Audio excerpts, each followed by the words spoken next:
Dados de copyright. Sobre a obra.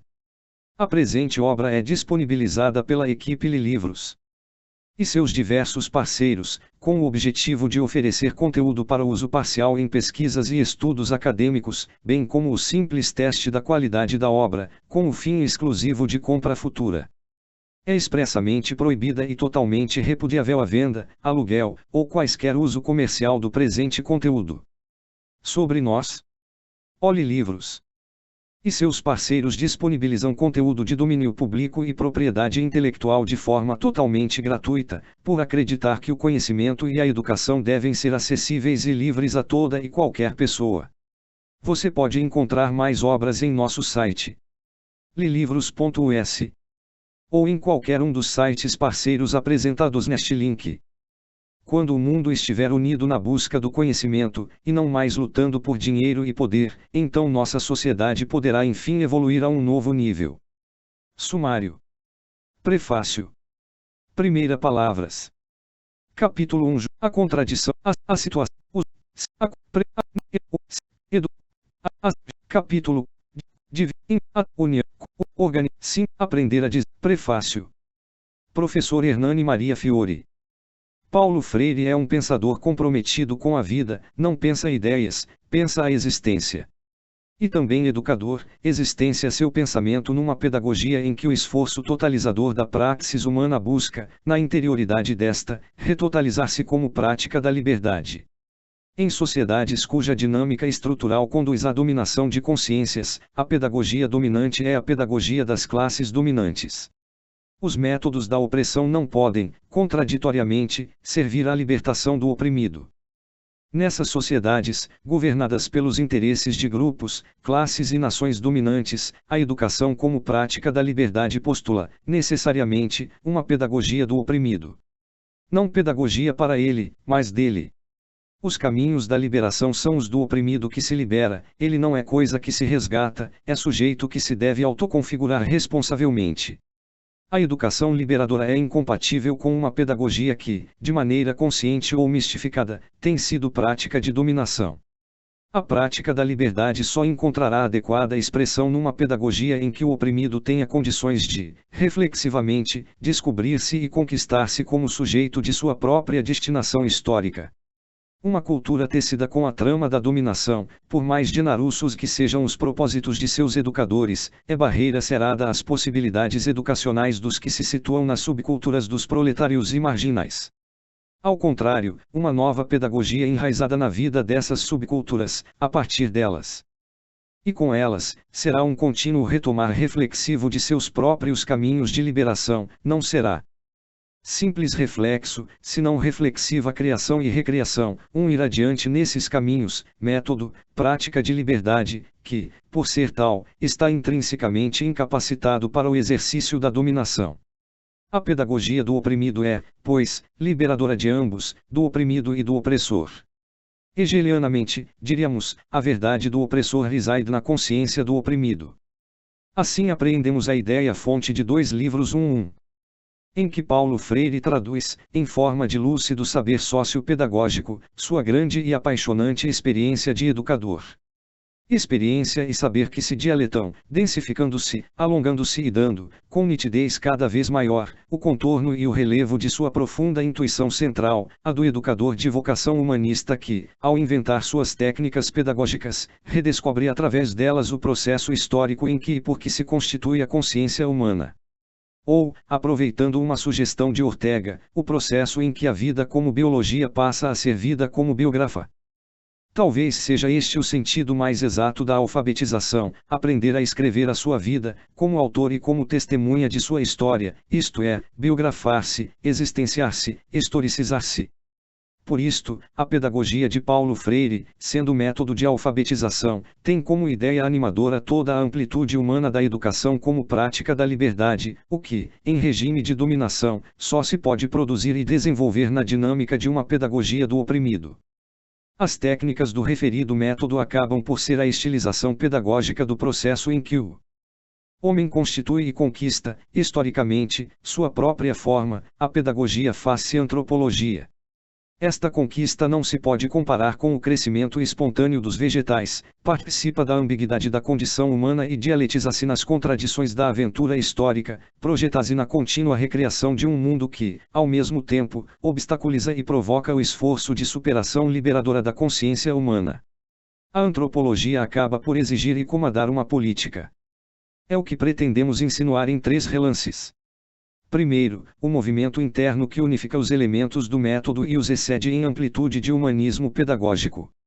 Segundo, esse movimento reproduz e manifesta o processo histórico em que o homem se reconhece. Terceiro, os rumos possíveis desse processo são possíveis projetos e, por conseguinte, a conscientização não é apenas conhecimento ou reconhecimento, mas opção, decisão, compromisso. As técnicas do método de alfabetização de Paulo Freire, embora em si valiosas, tomadas isoladamente não dizem nada do método. Também não se ajuntarão ecleticamente segundo um critério de simples eficiência técnico-pedagógica. Inventadas ou reinventadas numa só direção de pensamento, resultam da unidade que transparece na linha axial do método e assinala o sentido e o alcance de seu humanismo. Alfabetizar é conscientizar. Um mínimo de palavras, com a máxima polivalência fonêmica, é o ponto de partida para a conquista do universo vocabular. Essas palavras, oriundas do próprio universo vocabular do alfabetizando, uma vez transfiguradas pela crítica, a ele retornam em ação transformadora do mundo. Como saem de seu universo e como a ele voltam. Uma pesquisa prévia investiga o universo das palavras faladas, no meio cultural do alfabetizando. Daí são extraídos os vocábulos de mais ricas possibilidades fonêmicas e de maior carga semântica, os que não só permitem rápido domínio do universo da palavra escrita, como também, o mais eficaz engajamento de quem a pronuncia, com a força pragmática que instaura e transforma o mundo humano. Estas palavras são chamadas geradoras porque, através da combinação de seus elementos básicos, propiciam a formação de outras. Como palavras do universo vocabular do alfabetizando, são significações constituídas ou reconstituídas em comportamentos seus, que configuram situações existenciais ou, dentro delas, se configuram. Tais significações são plasticamente codificadas em quadros, slides, filminas, etc., representativos das respectivas situações, que, da experiência vivida do alfabetizando, passam para o mundo dos objetos. O alfabetizando ganha distância para ver sua experiência, admirar. Nesse instante, começa a descodificar. A descodificação é análise e consequente reconstituição da situação vivida, reflexo, reflexão e abertura de possibilidades concretas de ultrapassagem. Mediada pela objetivação, a imediatez da experiência lucidifica-se, interiormente, em reflexão de si mesma e crítica animadora de novos projetos existenciais. O que antes era fechamento, pouco a pouco se vai abrindo, a consciência passa a escutar os apelos que a convocam sempre mais além de seus limites, faz-se crítica. Ao objetivar seu mundo, alfabetizando nele reencontra-se com os outros e nos outros, companheiros de seu pequeno círculo de cultura. Encontram-se e reencontram-se todos no mesmo mundo comum e, da coincidência das intenções que o objetivam, surge a comunicação, o diálogo que criticiza e promove os participantes do círculo. Assim, juntos, recriam criticamente o seu mundo, o que antes os absorvia, agora podem ver ao revés.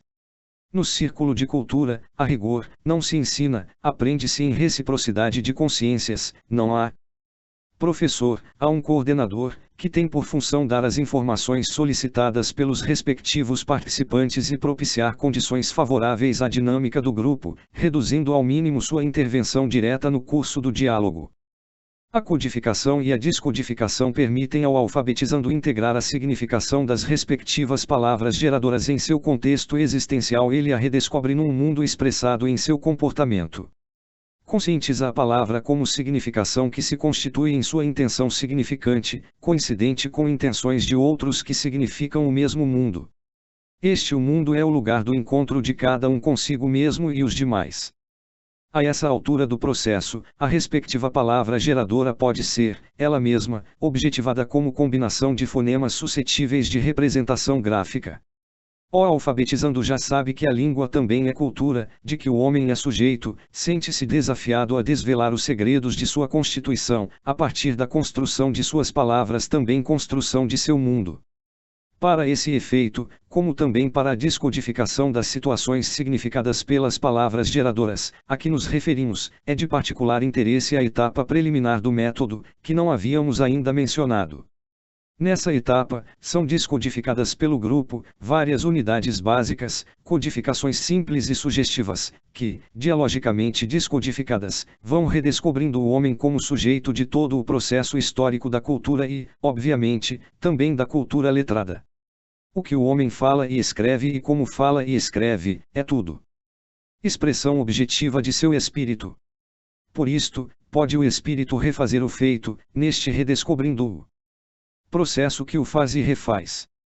Assim, ao objetivar uma palavra geradora íntegra, primeiro, e depois decomposta em seus elementos silábicos ou alfabetizando já está motivado para não só buscar o mecanismo de sua recomposição e da composição de novas palavras, mas também para escrever seu pensamento. A palavra geradora, ainda que objetivada em sua condição de simples vocábulo escrito, não pode mais libertar-se de seu dinamismo semântico e de sua força pragmática, de que o alfabetizando já se fizera consciente na repetida descodificação crítica. Não se deixará, pois, aprisionar nos mecanismos de composição vocabular. E buscará novas palavras, não para colecioná-las na memória, mas para dizer e escrever o seu mundo, o seu pensamento, para contar sua história. Pensar o mundo é julgá-lo, e a experiência dos círculos de cultura mostra que o alfabetizando, ao começar a escrever livremente, não copia palavras, mas expressa juízos. Estes, de certa maneira, tentam reproduzir o movimento de sua própria experiência, ou alfabetizando, ao dar-lhes forma escrita, vai assumindo, gradualmente, a consciência de testemunha de uma história de que se sabe autor. Na medida em que se apercebe como testemunha de sua história, sua consciência se faz reflexivamente mais responsável dessa história. O método Paulo Freire não ensina a repetir palavras, não se restringe a desenvolver a capacidade de pensá-las segundo as exigências lógicas do discurso abstrato, simplesmente coloca o alfabetizando em condições de poder reexistenciar criticamente as palavras de seu mundo, para, na oportunidade devida, saber e poder dizer a sua palavra. Eis porque, em uma cultura letrada, aprende a ler e escrever, mas a intenção última com que o faz, vai além da alfabetização. Atravessa e anima toda a empresa educativa, que não é senão aprendizagem permanente desse esforço de totalização jamais acabada através do qual o homem tenta abraçar-se inteiramente na plenitude de sua forma. É a própria dialética em que se existência o homem. Mas, para isto, para assumir responsavelmente sua missão de homem, há de aprender a dizer a sua palavra, pois, com ela, constitui a si mesmo e a comunhão humana em que se constitui, instaura o mundo em que se humaniza, humanizando-o.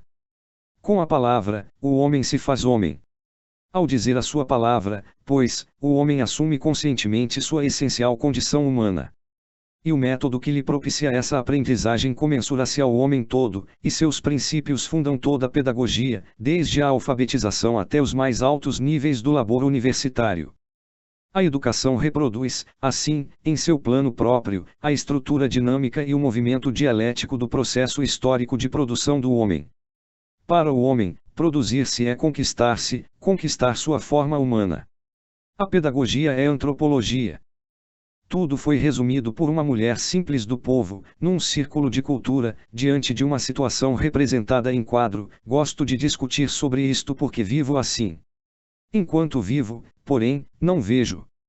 Agora sim, observo como vivo. A consciência é essa misteriosa e contraditória capacidade que tem o homem de distanciar-se das coisas para fazê-las presentes, imediatamente presentes. É a presença que tem o poder de presentificar, não é representação, mas condição de apresentação. É um comportar-se do homem frente ao meio que o envolve, transformando-o em mundo humano. Absorvido pelo meio natural, responde a estímulos, e o coito de suas respostas mede-se por sua maior ou menor adaptação, naturaliza-se.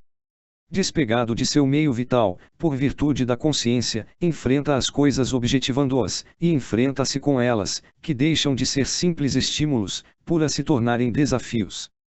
O meio envolvente não o fecha, limita-o ao que supõe a consciência do além-limite. Por isto, porque se projeta intencionalmente além do limite que tenta encerrá-la, pode a consciência desprender-se dele, liberar-se e objetivar, transubstanciando o meio físico em mundo humano. A hominização não é adaptação, o homem não se naturaliza, humaniza o mundo. A hominização não é só processo biológico, mas também história. A intencionalidade da consciência humana não morre na espessura de um envoltório sem reverso. Ela tem dimensão sempre maior do que os horizontes que a circundam. Perpassa além das coisas que alcança, e porque as sobrepassa, pode enfrentá-las como objetos. A objetividade dos objetos é constituída na intencionalidade da consciência, mas, paradoxalmente, esta atinge, no objetivado, o ponto que ainda não se objetivou, o objetimável. Portanto, o objeto não é só objeto, é, ao mesmo tempo, problema, o que está em frente, como obstáculo e interrogação. Na dialética constituinte da consciência, em que esta se perfaz na medida em que faz o mundo, a interrogação nunca é pergunta exclusivamente especulativa, no processo de totalização da consciência é sempre provocação que a incita a totalizar-se. O mundo é espetáculo, mas sobretudo convocação. É, como a consciência se constitui necessariamente como consciência do mundo, ela é, pois, simultânea e implicadamente, apresentação e elaboração do mundo. A intencionalidade transcendental da consciência permite-lhe recuar indefinidamente seus horizontes e, dentro deles, ultrapassar os momentos e as situações, que tentam retê-la e enclausurá-la. Liberta pela força de seu impulso transcendentalizante pode volver reflexivamente sobre tais situações e momentos, para julgá-los e julgar-se. Por isto é capaz de crítica. A reflexividade é a raiz da objetivação. Se a consciência se distancia do mundo e o objetiva, é porque sua intencionalidade transcendental a faz reflexiva. Desde o primeiro momento de sua constituição, ao objetivar seu mundo originário, já é virtualmente reflexiva. É presença e distancia do mundo, a distancia é a condição da presença. Ao distanciar-se do mundo, constituindo-se na objetividade, surpreende-se, ela, em sua subjetividade. Nessa linha de entendimento, reflexão e mundo, subjetividade e objetividade não se separam, opõem-se, implicando-se dialeticamente. A verdadeira reflexão crítica origina-se e dialetiza-se na interioridade da praxis constitutiva do mundo humano é também praxis. Distanciando-se de seu mundo vivido, problematizando-o, descodificando-o criticamente, no mesmo movimento da consciência o homem se redescobre como sujeito instaurador desse mundo de sua experiência. Testemunhando objetivamente sua história, mesmo a consciência ingênua acaba por despertar criticamente, para identificar-se como personagem que se ignorava e é chamada a assumir seu papel. A consciência do mundo e a consciência de si crescem juntas e em razão direta, uma é a luz interior e da outra, uma comprometida com a outra. Evidencia-se a intrínseca correlação entre conquistar-se, fazer-se mais si mesmo, e conquistar o mundo, fazê-lo mais humano. Paulo Freire não inventou o homem, apenas pensa e pratica um método pedagógico que procura dar ao homem a oportunidade de redescobrir-se através da retomada reflexiva do próprio processo em que vai ele se descobrindo, manifestando e configurando método de conscientização. Mas ninguém se conscientiza separadamente dos demais. A consciência se constitui como consciência do mundo. Se cada consciência tivesse o seu mundo, as consciências se desencontrariam em mundos diferentes e separados seriam mônadas incomunicáveis. As consciências não se encontram no vazio de si mesmas, pois a consciência é sempre, radicalmente, consciência do mundo. Seu lugar de encontro necessário é o mundo, que, se não for originariamente comum, não permitirá mais a comunicação. Cada um terá seus próprios caminhos de entrada nesse mundo comum, mas a convergência das intenções que o significam, é a condição de possibilidade das divergências dos que, nele, se comunicam. A não ser assim, os caminhos seriam paralelos e intransponíveis. As consciências não são comunicantes porque se comunicam, mas comunicam-se porque comunicantes. A intersubjetivação das consciências é tão originária quanto sua mundanidade ou sua subjetividade. Radicalizando, poderíamos dizer, em linguagem não mais fenomenológica, que a intersubjetivação das consciências é a progressiva conscientização, no homem, do parentesco ontológico dos seres no ser. É o mesmo mistério que nos invade e nos envolve, encobrindo-se e descobrindo-se na ambiguidade de nosso corpo consciente. Na constituição da consciência, mundo e consciência se põem como consciência do mundo ou mundo consciente, e, ao mesmo tempo, se opõem como consciência de si e consciência do mundo. Na intersubjetivação, as consciências também se põem como consciências de um certo mundo comum e, nesse mundo, se opõem como consciência de si e consciência do outro. Comunicamo-nos na oposição, que é a única via de encontro para consciências que se constituem na mundanidade e na intersubjetividade. O monólogo, enquanto isolamento, é a negação do homem, é fechamento da consciência, uma vez que consciência é abertura. Na solidão, uma consciência que é consciência do mundo, adentra-se em si, adentrando-se mais em seu mundo, que, reflexivamente, faz-se mais lúcida mediação da imediatez intersubjetiva das consciências. A solidão não o isolamento só se mantém enquanto renova e revigora as condições do diálogo. O diálogo fenomeniza e historiciza a essencial intersubjetividade humana, ele é relacional e, nele, ninguém tem iniciativa absoluta. Os dialogantes admiram um mesmo mundo, afastam-se dele e com ele coincidem, nele põem-se e opõem-se. Vimos que, assim, a consciência se existência e busca perfazer-se. O diálogo não é um produto histórico, é a própria historicização.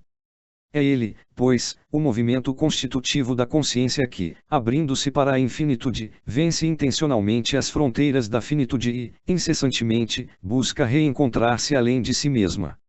Consciência do mundo, busca-se ela a si mesma num mundo que é comum, porque é comum esse mundo, buscar-se a si mesma é comunicar-se com o outro. O isolamento não personaliza porque não socializa. Intersubjetivando-se mais densidade subjetiva ganha o sujeito. A consciência e o mundo não se estruturam sincronicamente numa estática consciência do mundo, visão e espetáculo. Essa estrutura funcionaliza-se diacronicamente numa história. A consciência humana busca comensurar-se a si mesma num movimento que transgride, continuamente, todos os seus limites. Totalizando-se além de si mesma, nunca chega a totalizar-se inteiramente, pois sempre se transcende a si mesma. Não é a consciência vazia do mundo que se dinamiza, nem o mundo é simples projeção do movimento que a constitui como consciência humana. A consciência é consciência do mundo, o mundo e a consciência, juntos, como consciência do mundo, constituem-se dialeticamente num mesmo movimento numa mesma história.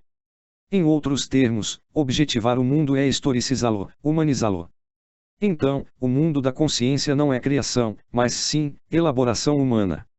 Esse mundo não se constitui na contemplação, mas no trabalho.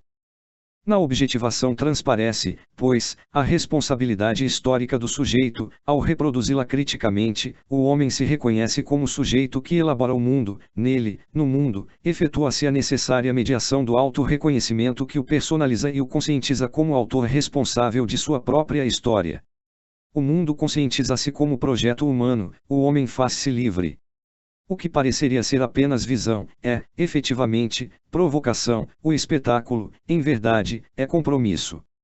Se o mundo é o mundo das consciências intersubjetivadas, sua elaboração forçosamente há de ser colaboração. O mundo comum mediatiza a originária intersubjetivação das consciências, o auto-reconhecimento planifica-se no reconhecimento do outro, no isolamento, a consciência modifica-se. A intersubjetividade, em que as consciências se enfrentam, dialetizam-se, promovem-se, é a tessitura última do processo histórico de humanização. Está nas origens da humanização e anuncia as exigências últimas da humanização. Reencontrar-se como sujeito e liberar-se, é todo o sentido do compromisso histórico.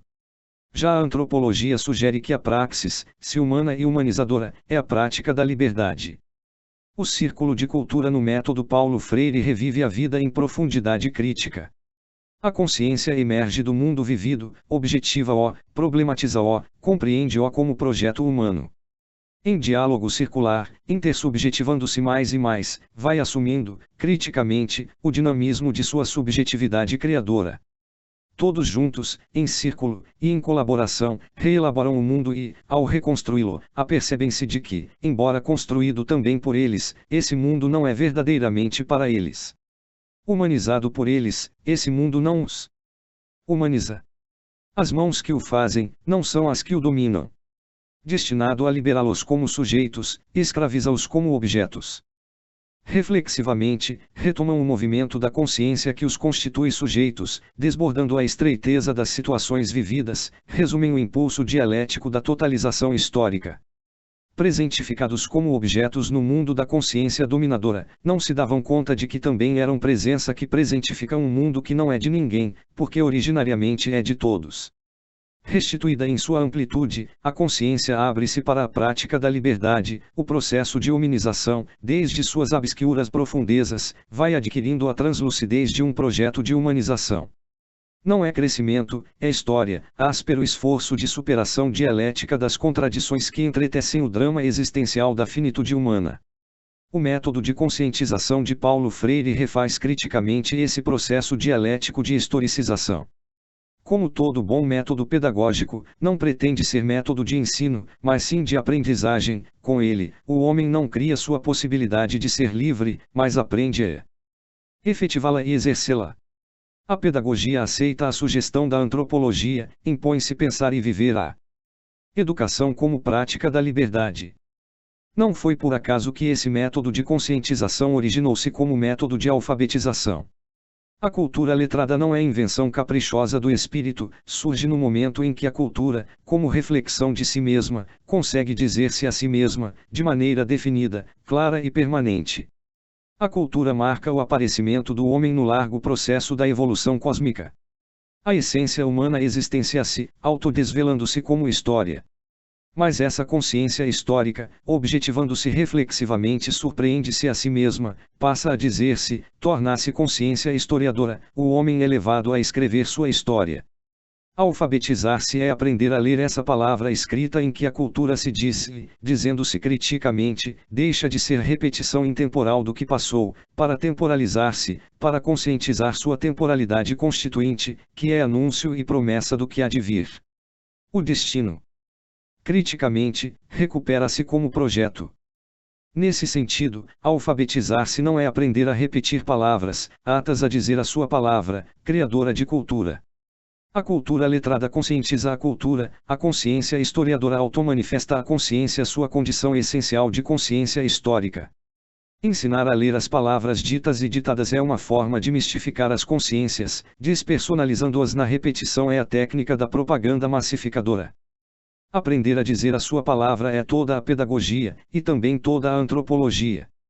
A humanização opera-se no momento em que a consciência ganha a dimensão da transcendentalidade. Nesse instante, liberada do meio envolvente, despega-se dele, enfrenta-o, num comportamento que a constitui como consciência do mundo. Nesse comportamento, as coisas são objetivadas, isto é, significadas e expressadas, o homem as diz. A palavra instaura o mundo do homem. A palavra, como comportamento humano, significante do mundo, não designa apenas as coisas, transforma-as, não é só pensamento, é praxis. Assim considerada, a semântica é a existência e a palavra viva planifica-se no trabalho. Expressar-se, expressando o mundo, implica o comunicar-se. A partir da intersubjetividade originária. Poderíamos dizer que a palavra, mais que instrumento, é a origem da comunicação. A palavra é essencialmente diálogo.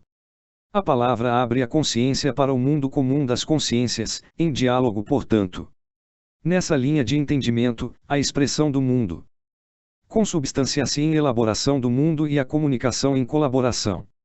E o homem só se expressa convenientemente quando colabora com todos na construção do mundo comum, só se humaniza no processo dialógico de humanização do abundo.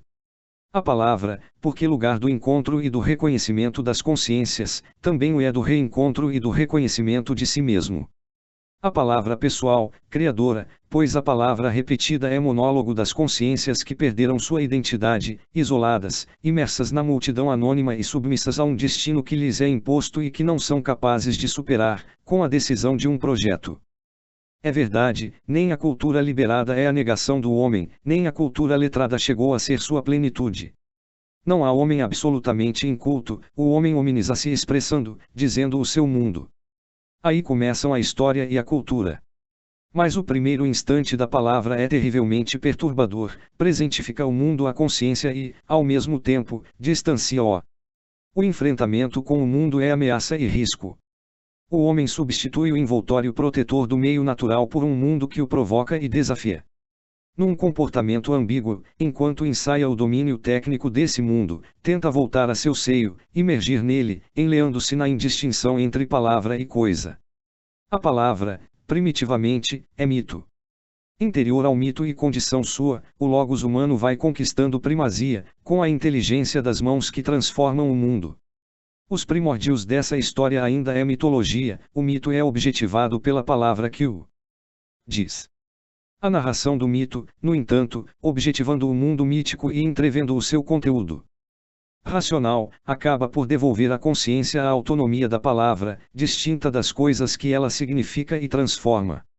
Nessa ambiguidade com que a consciência faz o seu mundo, afastando-o de si, no distanciamento objetivante que o presentifica como mundo consciente, a palavra adquire a autonomia que a torna disponível para ser recriada na expressão escrita.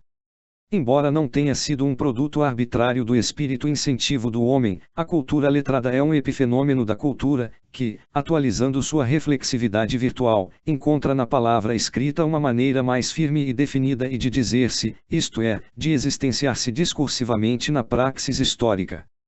Podemos conceber a ultrapassagem da cultura letrada, o que, em todo caso, ficará, é o sentido profundo que ela manifesta, escrever e não conservar e repetir a palavra dita, mas dizê-la com a força reflexiva que sua autonomia lhe dá a força ingênita que a faz instauradora do mundo da consciência, criadora da cultura. Com o método de Paulo Freire, os alfabetizados partem de algumas poucas palavras que lhes servem para gerar seu universo vocabular. Antes, porém, conscientizam o poder criador dessas palavras, são elas que geram o seu mundo. São significações que se constituem em comportamentos seus, portanto, significações do mundo, mas sua também. Assim, ao visualizarem a palavra escrita, em sua ambígua autonomia, já estão conscientes da dignidade de que ela é portadora. A alfabetização não é um jogo de palavras, é a consciência reflexiva da cultura, a reconstrução crítica do mundo humano, a abertura de novos caminhos, o projeto histórico de um mundo comum, a bravura de dizer a sua palavra. A alfabetização, portanto, é toda a pedagogia, aprender a ler é aprender a dizer a sua palavra. E a sua palavra humana imita a palavra divina, é criadora. A palavra é entendida, aqui, como palavra e ação, não é o termo que assinala arbitrariamente um pensamento que, por sua vez, discorre separado da existência. É significação produzida pela praxis, palavra cuja discursividade flui da historicidade, palavra viva e dinâmica, não categoria inerte, examine. Palavra que diz e transforma o mundo. A palavra viva é diálogo existencial. Expressa e elabora o mundo, em comunicação e colaboração. O diálogo autêntico, reconhecimento do outro e reconhecimento de si, no outro, é decisão e compromisso de colaborar na construção do mundo comum. Não há consciências vazias, por isto os homens não se humanizam, senão humanizando o mundo. Em linguagem direta, os homens humanizam-se, trabalhando juntos para fazer do mundo, sempre mais, a mediação de consciências que se coexistenciam em liberdade. Aos que constroem juntos o mundo humano, compete assumirem a responsabilidade de dar-lhe direção. Dizer a sua palavra equivale a assumir conscientemente, como trabalhador, a função de sujeito de sua história, em colaboração com os demais trabalhadores, o povo. Ao povo cabe dizer a palavra de comando no processo histórico-cultural. Se a direção racional de tal processo já é política, então conscientizar é politizar. E a cultura popular se traduz por política popular, não há cultura do povo, sem política do povo. O método de Paulo Freire é, fundamentalmente, um método de cultura popular, conscientiza e politiza. Não absorve o político no pedagógico, mas também não põe inimizade entre educação e política. Distingue-as, sim, mas na unidade do mesmo movimento em que o homem se historiciza e busca reencontrar-se, isto é, busca ser livre. Não tem a ingenuidade de supor que a educação, só ela, decidirá dos rumos da história, mas tem, contudo, a coragem suficiente para afirmar que a educação verdadeira conscientiza as contradições do mundo humano, sejam estruturais, superestruturais ou interestruturais, contradições que impelem o homem a ir adiante. As contradições conscientizadas não lhe dão mais descanso, tornam insuportável a acomodação. Um método pedagógico de conscientização alcança últimas fronteiras do humano. E como o homem sempre se excede, o método também o acompanha. E a educação como prática do liberdade.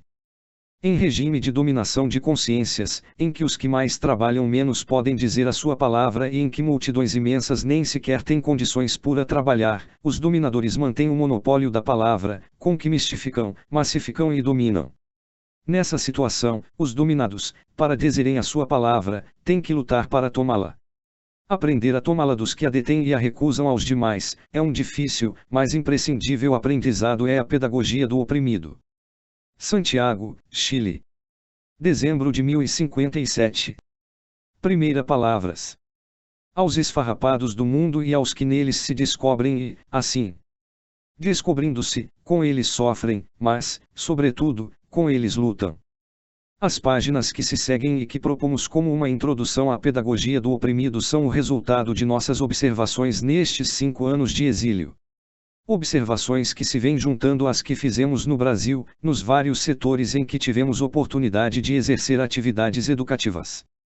Um dos aspectos que surpreendemos, quer nos cursos de capacitação que damos e em que analisamos o papel da conscientização, quer na aplicação mesma de uma educação realmente libertadora, é o medo da liberdade, a que faremos referência no primeiro capítulo deste ensaio. Não são raras as vezes em que participantes destes cursos, numa atitude em que manifestam o seu medo da liberdade, se referem ao que chamam de perigo da conscientização. A consciência crítica, dizem, é anárquica. Ao que outros acrescentam, não poderá a consciência crítica conduzir à desordem. Há, contudo, os que também dizem, por que negar? Eu temia a liberdade. Já não a temo. Certa vez, em um desses cursos, de que fazia parte um homem que fora, durante longo tempo, operário, se estabeleceu uma dessas discussões em que se afirmava a periculosidade da consciência crítica. No meio da discussão, disse este homem, talvez seja eu, entre os senhores, o único de origem operária. Não posso dizer que haja entendido todas as palavras que foram ditas aqui, mas uma coisa posso afirmar: cheguei a esse curso, ingênuo e, ao descobrir-me ingênuo, comecei a tornar-me crítico. Esta descoberta, contudo, nem me faz falta e me dá a sensação de desmoronamento. Discutia-se, na oportunidade, se a conscientização, uma situação existencial, concreta, de injustiça, não poderia conduzir os homens dela conscientizados, a um fanatismo destrutivo ou a uma sensação de desmoronamento total do mundo em que estavam esses homens. A dúvida, assim expressa, implícita uma afirmação nem sempre explicitada, no que teme a liberdade, melhor será, que a situação concreta de injustiça não se constitua num percebido claro para a consciência dos que a sofrem. Na verdade, porém, não é a conscientização que pode levar o povo a fanatismos destrutivos. Pelo contrário, a conscientização, que lhe possibilita inserir-se no processo histórico, como sujeito, evita os fanatismos e o inscreve na busca de sua afirmação. Se a tomada de consciência abre o caminho à expressão das insatisfações sociais, se deve a que estas são componentes reais de uma situação de opressão. 2. O medo da liberdade, de que necessariamente não tem consciência o seu portador, o faz ver o que não existe. No fundo, o que teme a liberdade se refúgia na segurança vital, como diria Hegel 3.3. Preferindo-a à liberdade arriscada. Raro, porém, o que manifesta explicitamente este receio da liberdade. Sua tendência é, antes, camuflá-la, num jogo manhoso, ainda que, às vezes, inconsciente. Jogo artificioso de palavras em que aparece ou pretende aparecer como o que defende a liberdade e não como o que a teme. As suas dúvidas e inquietações emprestam ar de profunda seriedade. Seriedade de quem fosse o zelador da liberdade. Liberdade que se confunde com a manutenção do status quo. Por isto, se a conscientização põe em discussão este status quo ameaça, então, a liberdade. As afirmações que fazemos neste ensaio, não são, de um lado, fruto de devaneios intelectuais nem tampouco, de outro, resultam, apenas, de leituras, por mais importantes que nos tenham sido estas. Estão sempre ancoradas, como sugerimos no início destas páginas, em situações concretas. Expressam reações de proletários, camponeses ou urbanos, e de homens de classe média, que vimos observando, direta ou indiretamente, em nosso trabalho educativo. Nossa intenção é continuar com estas observações para retificar ou ratificar, em estudos posteriores, pontos afirmados neste ensaio. Ensaio que, provavelmente, irá provocar em alguns de seus possíveis leitores, reações sectárias. Entre estes, haverá, talvez, os que não ultrapassarão suas primeiras páginas. Uns, por considerarem a nossa posição, diante do problema da libertação dos homens, como uma posição idealista a mais, quando não um blá blá blá reacionário. Blá blá blá de quem se perde falando em vocação ontológica, em amor, em diálogo, em esperança, em humildade, em simpatia. Outros, por não quererem ou não poderem aceitar as críticas e a denúncia que fazemos da situação opressora, situação em que os opressores se gratificam, através de sua falsa generosidade. Daí que seja este, com todas as deficiências de um ensaio puramente aproximativo, um trabalho para homens radicais. Cristãos ou marxistas, ainda que discordando de nossas posições, em parte ou em sua totalidade, estes, estamos certos, poderão chegar ao fim do texto. Na medida, porém, em que, sectariamente, assumam posições fechadas, irracionais, rechaçarão o diálogo que pretendemos estabelecer através deste livro. É que a sectarização é sempre castradora, pelo fanatismo de que se nutre. A radicalização, pelo contrário, é sempre criadora, pela criticidade que a alimenta. Enquanto a sectarização é mítica, por isto alienante, a radicalização é crítica, por isto libertadora. Libertadora porque, implicando no enraizamento que os homens fazem na opção que fizeram, os engaja cada vez mais no esforço de transformação da realidade concreta, objetiva. A sectarização, porque mítica e irracional, transforma a realidade numa falsa realidade, que, assim, não pode ser mudada. Parta de quem parta, a sectarização é um obstáculo à emancipação dos homens. Daí que seja doloroso observar que nem sempre o sectarismo de direita provoque o seu contrário, isto é, a radicalização do revolucionário. Não são raros os revolucionários que se tornam reacionários pela sectarização em que se deixam. Que o radical cair, ao responder à sectarização direitista. Não queremos, porém, com isto dizer e o deixamos claro no ensaio anterior 4.4. Se torne dócil objeto da dominação. Precisamente porque inscrito, como radical, num processo de libertação, não pode ficar passivo diante da violência do dominador. Por outro lado, jamais será o radical um subjetivista. É que, para ele, o aspecto subjetivo toma corpo numa unidade dialética com a dimensão objetiva da própria ideia, isto é, com os conteúdos concretos da realidade sobre a qual exerce o ato cognoscente. Subjetividade e objetividade, desta forma, se encontram naquela unidade dialética de que resulta um conhecer solidário com o atuar e este com aquele. É exatamente esta unidade dialética a que gera um atuar e um pensar certos na e sobre a realidade para transformá-la. O sectário, por sua vez, qualquer que seja a opção de onde parta na sua irracionalidade que o cega, não percebe ou não pode perceber a dinâmica da realidade ou a percebe equivocadamente. Até quando se pensa dialético, a sua é uma dialética domesticada. Esta é a razão, por exemplo, porque o sectário de direita que, no nosso ensaio anterior, chamamos de sectário de nascença pretende frear o processo, domesticar o tempo e, assim, os homens. Esta é a razão também porque o homem de esquerda, ao sectarizar-se, se equivoca totalmente na sua interpretação dialética da realidade, da história, deixando-se cair em posições fundamentalmente fatalistas. Distinguem-se, na medida em que o primeiro pretende domesticar o presente para que o futuro, na melhor das hipóteses, repita o presente domesticado, enquanto o segundo transforma o futuro em algo pré-estabelecido, uma espécie de fado, de sina ou de destino irremediáveis. Enquanto, para o primeiro, o hoje ligado ao passado, é algo dado e imutável, para o segundo, o amanhã é algo pré-dado, prefixado inexoravelmente. Ambos se fazem reacionários porque, a partir de sua falsa visão da história, desenvolvem um e outro formas de ação negadoras da liberdade.